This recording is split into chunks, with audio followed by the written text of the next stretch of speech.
පත්පාන් කවුපුන්ට ඒ කනපුන ආහාර නිසා රූපේ හටගත්තේ කියලා පෙන්වන එක. ඊට පස්සේ පෙන්වනවා රූපේ తত্ত্বය.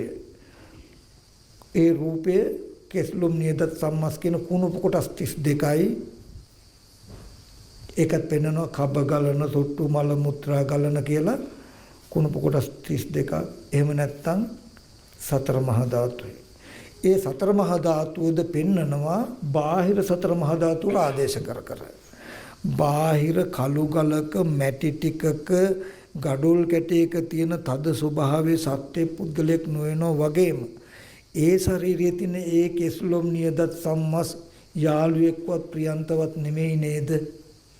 ලින්දේ වැවේ පොකුණේ තියෙන වතුර ටික සත්‍ය පුද්ගලයක් නෙවෙයි වගේ ඒ ශරීරයේ තියෙන පිස්සෙන් සරවලේ දහඩිය සත්‍ය පුද්ගලෙක් ප්‍රියන්ත නෙමෙයි නේද කියලා පෙන්වුවා.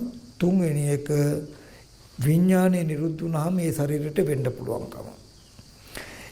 එක අරමුණක් මෙනෙහි කරද්දී තව පුද්ගල භාවය කෙනෙක්ව පුද්ගලෙක් සිහි වුණොත් මේක අතහැරලා ඒව අල්ලගන්නේ නැහැ. ඒක නොසලකා හැරලා විනාඩි 10ක් හරි පැය කාලක් හරි පැය භාගයක් හරි මේ යාළුවා ප්‍රියන්ත කියලා සිහි වෙච්ච එක අරමුණ ඒ රූපය සතර මහා ධාතුයි කුණුප කොටස් ටිකක් ආහාරයෙන් හැදුනේ කුණු වෙන්න නරක වෙන්න පුළුවන් රූපයක් එක ප්‍රියන්ත නෙමෙයි සත්වයක් නෙමෙයි කියලා තුලණය කළා තීරණය කළා තමයි අතහරින්නේ.